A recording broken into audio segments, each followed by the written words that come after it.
Komisi 1 DPR RI menggelar rapat kerja dengan Panglima TNI Jenderal Andika Perkasa. Rapat ini membahas anggaran tahun 2023 hingga isu aktual termasuk peristiwa mutilasi 4 warga di Mimika, Papua. Salah satu isu aktual yang saat ini jadi sorotan adalah kasus pembunuhan disertai mutilasi yang melibatkan prajurit TNI Angkatan Darat. Anggota Komisi 1 DPR, Effendi Simbolon menilai kasus ini merupakan pelanggaran HAM berat. Sebanyak 4 warga sipil di Mimika, Papua menjadi korban mutilasi oknum TNI AD dan 3 pelaku warga sipil. Pembunuhan dan mutilasi ini juga mendapat atensi dari Presiden Jokowi. Kita pantau jalannya rapat kerja dengan Panglima TNI dan Komisi 1 DPR bersama jurnalis Kompas TV Leo Taufik di Gedung DPR Jakarta. Leo, ada beberapa hal yang dibahas dalam rapat kerja selain pembahasan soal anggaran. Komisi 1 juga mengkritisi soal dugaan mutilasi 4 warga Nduga yang terjadi di Mimika, Papua. Apakah hal tersebut menjadi pembahasan di rapat hari ini? Ya, Paskalis dan saudara, memang sebelumnya anggota DPR RI Komisi 1 dari fraksi PDIP yaitu Effendi Simbolon akan meminta penjelasan Menhan dan juga Panglima terkait pembunuhan dan mutilasi dengan korban 4 warga sipil di Timika, Papua. Kejadian ini merupakan pelanggaran HAM berat yang bisa mencoreng nama TNI. Pembunuhan dan mutilasi juga mendapat perhatian Presiden Jokowi.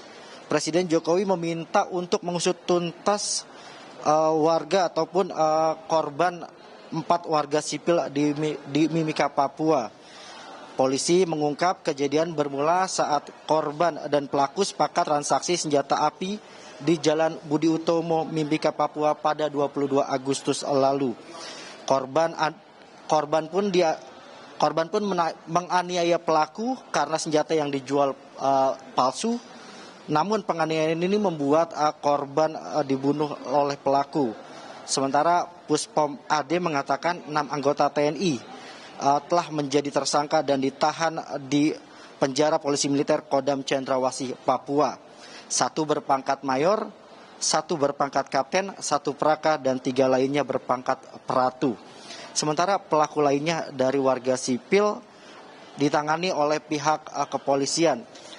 Untuk rapat kerja kali ini Menhan Prabowo tidak bisa hadir karena akan mendampingi Presiden Jokowi di istana. Begitupun dengan Kasat Jenderal Dudung Abdurrahman juga tidak dapat hadir, sehingga isu-isu aktual seperti kasus pembunuhan dan juga mutilasi yang melibatkan oknum TNI Angkatan Darat ini kemungkinan akan ditunda. Paskalis. Oke, ini sebenarnya yang dipertanyakan adalah ketidakhadiran Kasat, karena ini yang jadi informasi atau isu yang sangat dibahas saat ini soal pembunuhan atau dugaan mutilasi di Mimika yang melibatkan TNI AD. Ini karena tidak hadir Kasat Jenderal Dudung Abdurrahman. Alasannya apa sebenarnya, Leo? Kasat tidak hadir hari ini dalam rapat bersama DPR Komisi 1.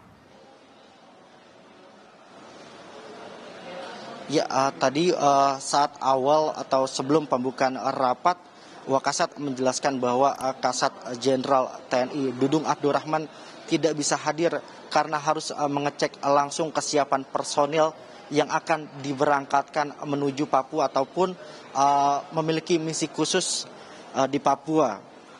Kasat ingin mengecek langsung personil yang akan berangkat ke Papua karena beberapa kejadian terjadi di Papua yang melibatkan oknum TNI Angkatan Darat. Yang terbaru adalah 6 anggota TNI Angkatan Darat terlibat dalam kasus pembunuhan dan mutilasi yang menewaskan 4 warga sipil di Papua. Hal ini membuat catatan negatif yang harus segera dibenahi oleh Kasat Jenderal TNI Dudung Abdurrahman. Namun beberapa anggota Komisi 1 juga kecewa dengan tidak hadirnya Kasat karena ingin menjelaskan atau ingin mendengar langsung penjelasan dari Kasat mengenai kasus tewasnya warga sipil dan juga mutilasi yang dilakukan oleh oknum TNI Angkatan Darat. Seperti salah satunya Yan Permanas dari Dapil Papua yang justru meminta agenda khusus bagi Kasat untuk menjelaskan kasus yang terjadi di Mimika Papua ini. Paskalis. Baik, terima kasih Leo Taufik melaporkan langsung dari Gedung DPR RI Jakarta.